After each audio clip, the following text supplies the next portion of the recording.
بحمداللہ سنی ہوں زہے قسمت کے رضوی بھی ہوں میرے انگ میں پھیلی ہے جگہت آلہ حضرت کی اور گزاری شاری زندگی انہوں نے خدگاہ احمد میں بس اسی خاطر تو ہم کرتے ہیں مدحت آلہ حضرت کی اور بڑے ہی کم وقت میں غلام احمد اللہ نے یہ خط سنائی جو سچ پوچھو تو یہ بھی ہے کرامت آلہ حضرت کی۔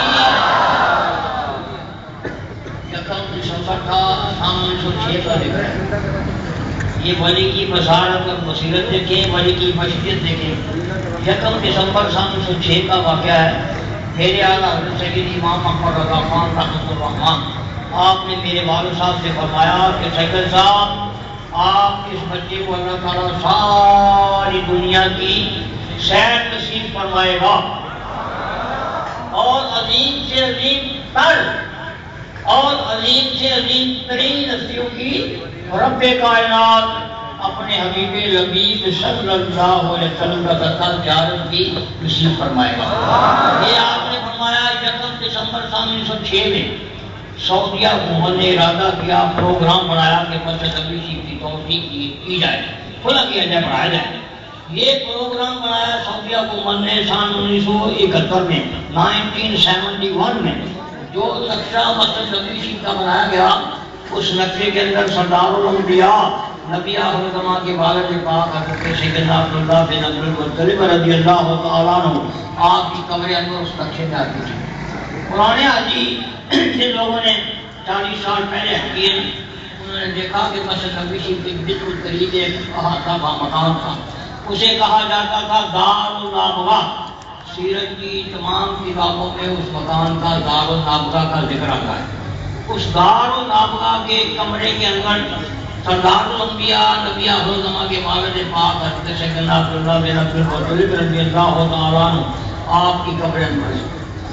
شہنشاہ سلطان محمود غزنوی نے بڑے قیمتی پتھر منگوا کے حضرت سیدنا عبداللہ پاک کی قبر انور پر لگائے تھے اور ان پتھروں پر عربی میں اور فارسی میں حضرت سیدنا عبداللہ پاک کی شان میں شعر لکھے تھے۔ ایک بڑا قیمتی اور بہت بڑا پتھر، جیسے عام دروازے ہوتے ہیں مکانوں کے، اتنا بڑا پتھر شہنشاہ سلطان محمود غزنوی نے حضرت سیدنا عبداللہ پاک کی قبر انور کے سامنے لگایا تھا۔ اس پر لکھا تھا اے حضرت سیدنا عبداللہ پاک کمینہ محمود غزنوی، کمینہ محمود غزنوی بس کا آپ کے مزار کے سامنے کھڑا ہے۔ میں داد نہیں ہے، کبھی صحیح نہیں نکلتا۔ اس پتھر پر لکھا تھا اے حضرت سیدنا عبداللہ پاک کمینہ محمود غزنوی بس کا آپ کے مزار کے سامنے کھڑا ہے۔ یوں تو دنیا میں قیامت تک ہزاروں عبداللہ پیدا ہوئے، لیکن اے حضرت سیدنا عبداللہ پاک آپ وہ عبداللہ ہیں جن کے بیٹے سردار الانبیاء ہیں۔ سعودیہ حکومت نے مسجد نبوی شریف کی توسیع کے سلسلہ میں اس پتھر کو اکھاڑا اور حضرت سیدنا عبداللہ پاک کی قبر انور کو بھی شہید کیا۔ اور 1400 سال گزرنے کے بعد، پوری 14 صدیاں گزرنے کے بعد حضرت سیدنا عبداللہ پاک کا جسم مبارک بالکل تر و تازہ اصلی حالت میں برآمد ہوا اور 7 صحابہ کرام جن کی قبریں مسجد نبوی شریف کے نئے نقشے میں آتی تھی، اور وہ 7 صحابہ کرام کی قبریں وہ جو مکان تھا دار النابغہ مسجد نبوی شریف کے بالکل قریب، اس مکان کے قریب تھی۔ سعودیہ حکومت نے ان 7 صحابہ کرام کی قبروں کو بھی شہید کیا۔ تو قریباً 1450 سال گزرنے کے بعد تمام صحابہ کرام کے جسم مبارک بھی بالکل تر و تازہ اور اصلی حالت میں برآمد ہوئے۔ تمام روئے زمین کے ریڈیو پر یہ تذکرہ ہوا تھا، تمام روئے زمین کے ملکوں میں ٹیلی ویژن پر بھی یہ معاملہ دکھایا گیا تھا۔ پرانے لوگ عمر سیدھا لوگ جانتے ہیں، کیونکہ ایک اللہ کے ولی کی زبان سے نکلا تھا۔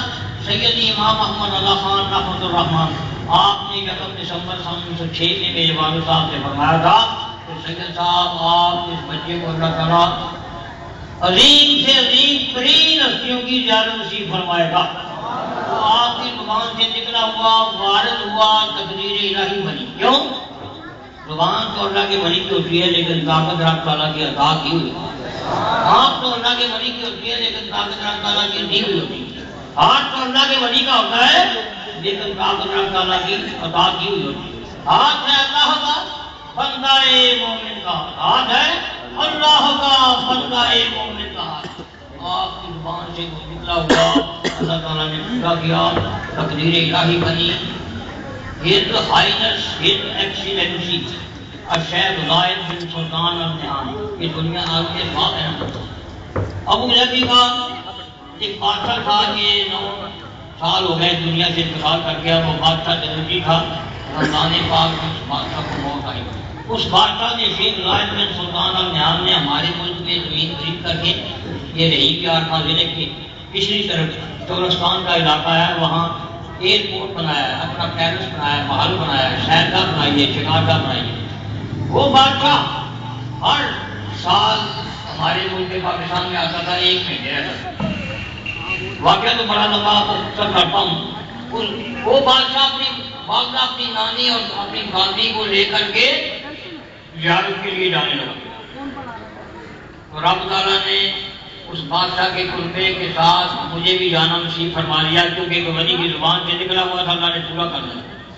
تمام صحابہ کرام کے جسم مبارک اللہ تعالیٰ سے سردار الانبیاء نبی آخر الزمان کے والد پاک حضرت سیدنا عبداللہ بن عبد المطلب رضی اللہ تعالیٰ آپ کا جسم مبارک بھی بالکل تروتازہ تھا بلکہ کفن مبارک بھی بالکل صاف شفاف اجلا چٹا تھا. 1400 سال گزر گئے مٹی نے حضرت سیدنا عبداللہ پاک کے کفن کو پھیلا نہیں کیا. اور صحابہ کرام کے جسم مبارک بھی تروتازہ تھے اور کفن مبارک بھی بالکل صاف شفاف اجلے چٹے نکلے. یہ غلامان مصطفیٰ کی بشریت ہے کہ 1400 سال گزر گئے صحابہ کرام کے کفن مبارک بالکل صاف شفاف اجلے چٹے تھے.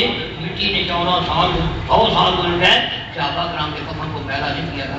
بلکہ گلاب کے پھول یہ گلاب کے پھولوں کی پتیاں آپ نے اکثر دیکھا ہوگا جب میت کو لحد کر اتارتے ہیں قبر میں رکھتے ہیں تو بعض لوگ قبر میں گلاب کا عرق چھڑکتے ہیں خوشبو کے لیے. بہت سارے ملکوں میں یہ بھی رواج ہے کہ جب میت کو لحد کر اتارتے ہیں تو گلاب کے پھولوں کی پتیاں خوشبو کے لیے قبر میں ڈال دیتے ہیں. بہت سارے ملکوں میں یہ بھی رواج ہے کہ میت کے جسم کے اوپر بھی گلاب کے پھولوں کی پتیاں خوشبو کے لیے رکھ دیتے ہیں.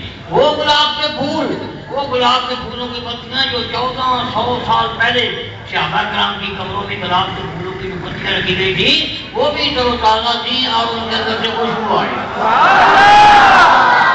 ان کی مہک نے دل کے گھنٹے کھلا دیے ہیں جس طرف چل دیے ہیں پوچھتے بسا دیے ہیں روتے ہسا دیے ہیں جلتے بجھا دیے ہیں. یہ غلامان مصطفیٰ کی بشریت کہ 1400 سال پہلے جو گلاب کے پھولوں کی پتیاں صحابہ کرام کی قبروں میں رکھی گئی تھی وہ بھی تروتازہ تھی اور ان کے اندر سے خوشبو آ رہی تھی. یہ حج سے پہلے کا واقعہ ہے.